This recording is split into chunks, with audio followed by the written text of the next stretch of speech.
Assalamualaikum warahmatullahi wabarakatuh. Perkenalkan, nama saya Hendra Budiman.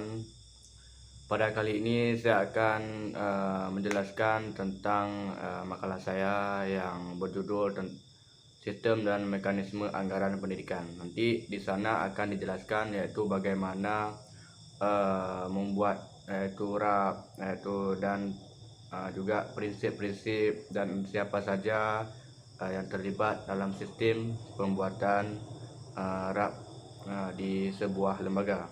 Nah, dan saya berharap kepada teman-teman semua agar melihat video ini dari awal sampai akhir supaya apabila nanti kita ada sebuah lembaga maupun kita bekerja di sebuah lembaga mungkin tentang prinsip-prinsip RAP, apabila ada yang teman-teman ingin tanyakan boleh diisikan di kolom komentar, ataupun ada masukan, ada kekurangan boleh, karena di sini kita sama-sama belajar ya, sama-sama menimba ilmu. Saya cuman berbagi motivasi dan belajar sama-sama. Oke, kita lihat video selanjutnya.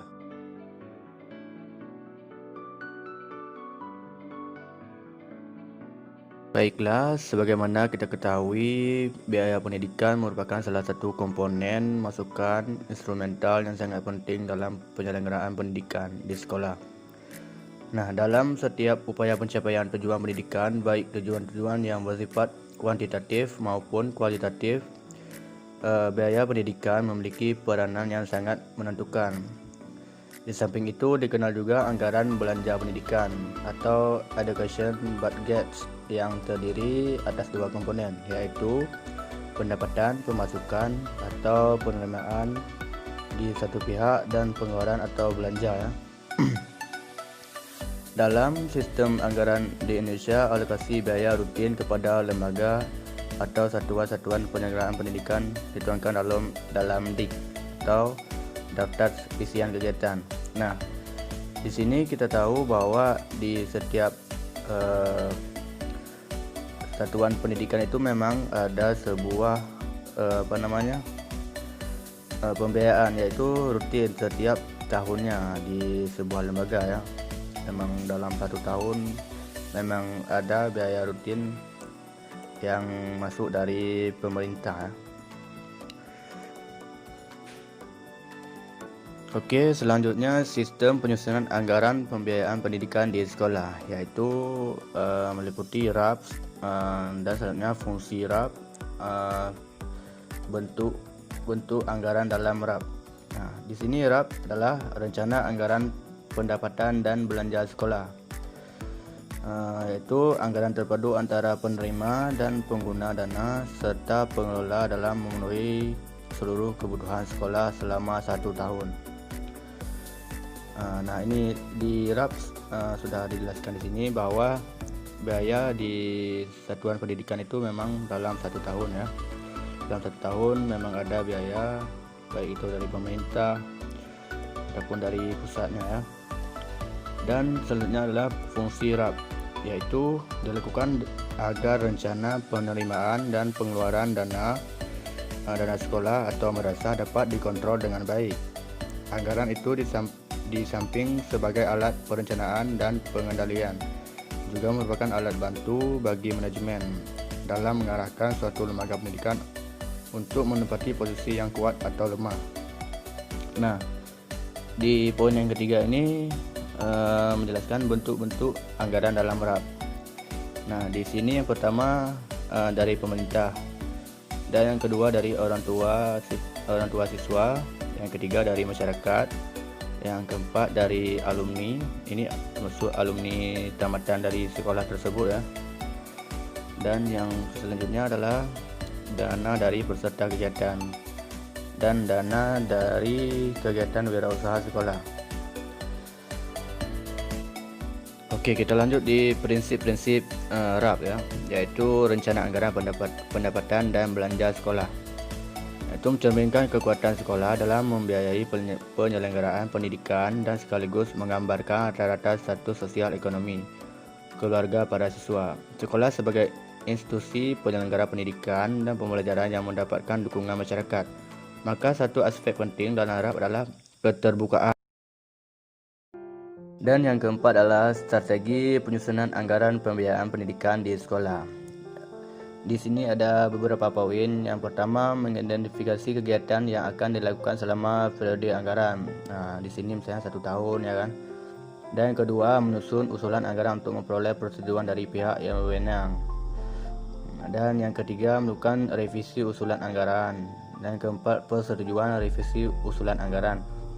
Dan yang kelima, pengesahan anggaran. Strategi dalam penyusunan RAP harus mempertimbangkan. Nah, yang pertama yaitu satu pola keputusan untuk integriti atau keutuhan atau kesatuan. Yang kedua, memilih jenis kemampuan, keterampilan, pengetahuan apa saja yang mungkin akan diperlukan oleh masyarakat yang akan datang. Yang ketiga, merespon dengan cepat semua peluang, ancaman, kelemahan, dan keunggulan yang ada di bidang lembaga pendidikan. Dan yang keempat, membangun komitmen dari semua pihak, siswa, orang tua, masyarakat, pemerintah, unit, Depdikbud sampai pada internal sekolah.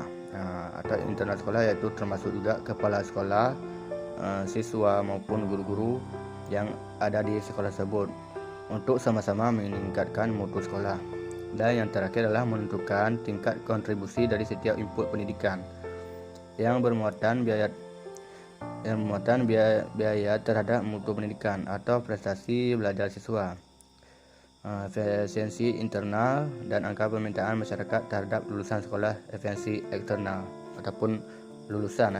Nah, ini kalau efisiensi eksternal ini sudah termasuk lulusan dari sekolah tersebut.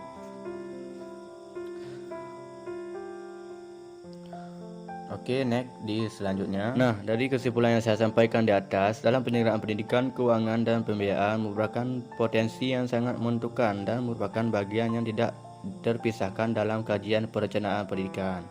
Dan selanjutnya, penyusunan anggaran merupakan langkah-langkah positif untuk merealisasi rencana yang telah disusun. Kegiatan ini melibatkan pimpinan tiap-tiap unit organisasi. Kalau di sekolah itu pimpinan sekolah ya, itu juga untuk rencana yang telah disusun. Jadi kepala sekolah itu memang harus terlibat dalam hal tersebut.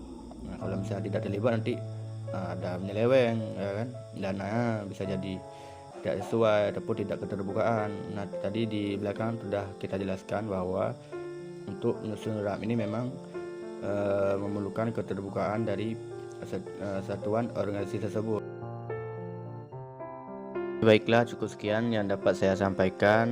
Lebih dan kurang saya mohon maaf. Mungkin ada kesalahan dari penyampaian saya, mohon dimaklumi ya. Mungkin bisa juga bermanfaat bagi saya sendiri dan untuk teman-teman. Semoga kita selalu membuat program-program tahunan di sekolah itu sesuai dengan RAP, sesuai dengan perencanaan, baik itu planning, organizing, actuating, dan controlling dan sebagainya ya. Untuk supaya nanti apabila nanti kita di satuan pendidikan, yaitu untuk